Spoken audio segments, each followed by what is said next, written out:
What if I told you that your own journey, your growth, your struggles, your whole search for meaning, what if that wasn't just your story?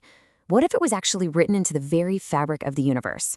Well, today we're going to dive into a mathematical object that suggests exactly that. It's called the Buddhabrot.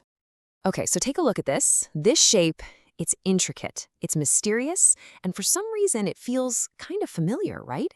This is the Buddhabrot. It's a type of fractal. Now, how do you get it? Well, you take a super simple math formula and just run it over and over millions of times. Every little point of light you see is just showing you how a number behaved. But here's the kicker.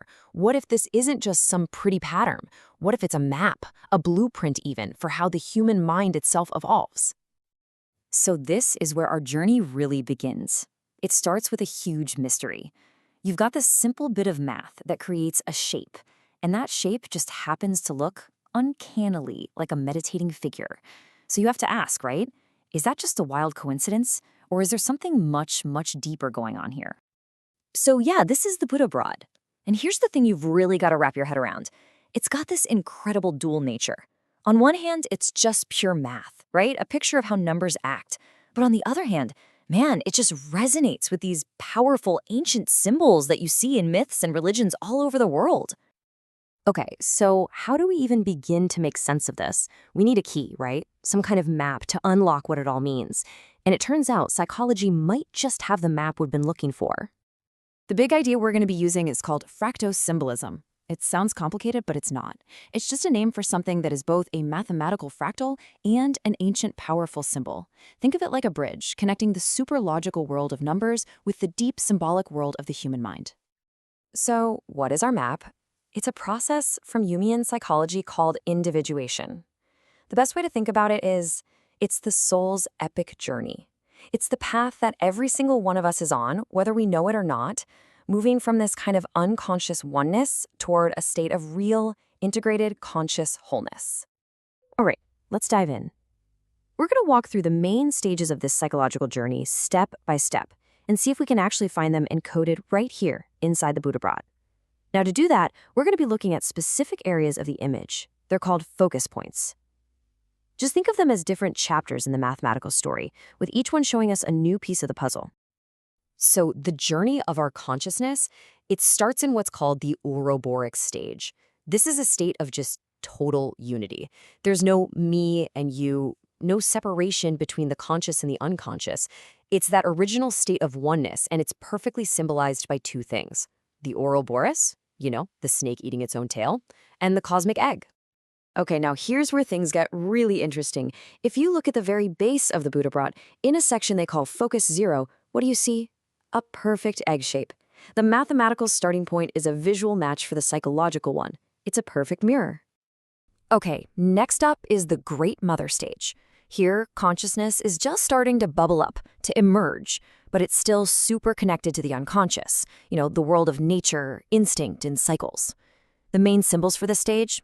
Think of the chalice, which represents the womb, and an upward-facing crescent moon. And, would you believe it? Look right above that egg in the Buddhabrot, at focus 1.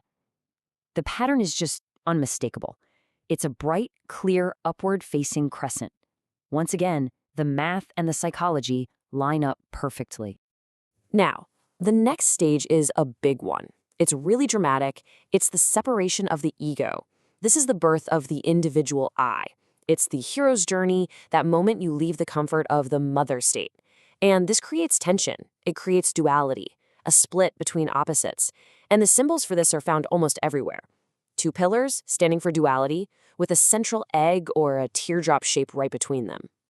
And these two pillars, this is an incredibly powerful symbol. You see it everywhere, from Solomon's Temple all the way to Eastern philosophy. They represent the fundamental opposites that basically define our whole experience. You've got light and dark, conscious and unconscious, masculine and feminine. All of life is this dance between these two poles, and the new ego is standing right in the middle, just trying to find some balance. So where do we find this in the Buddhabrot? Look at focus 3. And there it is. We find this exact pattern. The math itself generates a central teardrop shape, and it's flanked by two bright, distinct pillar-like structures. It's literally the archetype of duality, but it's painted with the brush of fractal geometry. So after all that tension of duality, what comes next? Integration. This is the birth of the self. It's where you take those opposites and you bring them together, you reconcile them into a harmonious whole. It's this moment of transcendence, and it's symbolized by things that literally unite duality and rise above it. Think of the caduceus, or winged gods, or the phoenix rising from the ashes. And wouldn't you know it, if we look at Focus 4 in the Buddhabrot, we see a shape with this clear circular center, that's the wholeness, and it has a distinct winged appearance. It's a mathematical picture of transcendence. It's just right there. But the journey doesn't stop there. Not at all. Beyond just integrating your own personality, there are these final stages of spiritual growth, moving towards enlightenment. This is all about transcending your personal identity to connect with something much bigger, something universal. And the key symbols here? The third eye for inner vision, and the crown for that divine connection. Okay, so far we've been mapping the journey of the individual mind. But now we're going to zoom all the way out. Because this pattern, it isn't just in one place. It turns out it's everywhere. I mean, the overall shape, of course, looks like a meditating Buddha. The higher focus points line up perfectly with a third eye and a crown. The structure also looks a lot like the Hindu deity Ganesha. His trunk actually traces those two pillars we saw in Focus 3. But the most mind-blowing connection is to the cosmos itself. The structure of the Buddhabrot is shockingly similar to maps of the cosmic microwave background. That's the leftover echo from the Big Bang, the very first light of our universe.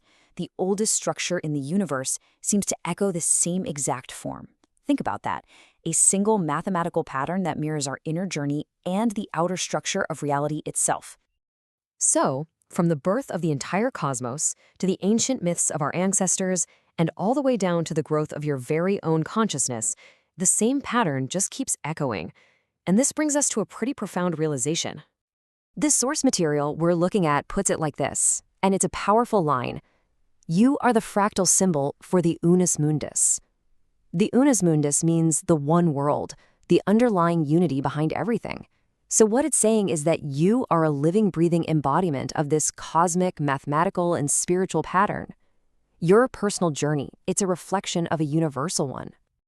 Which leaves us with one final, absolutely mind-bending question to chew on. Is it possible that the stages of our own personal growth, our search for meaning, our journey to become whole, aren't just random psychological events? Is it possible they're actually written into the very code of the cosmos itself?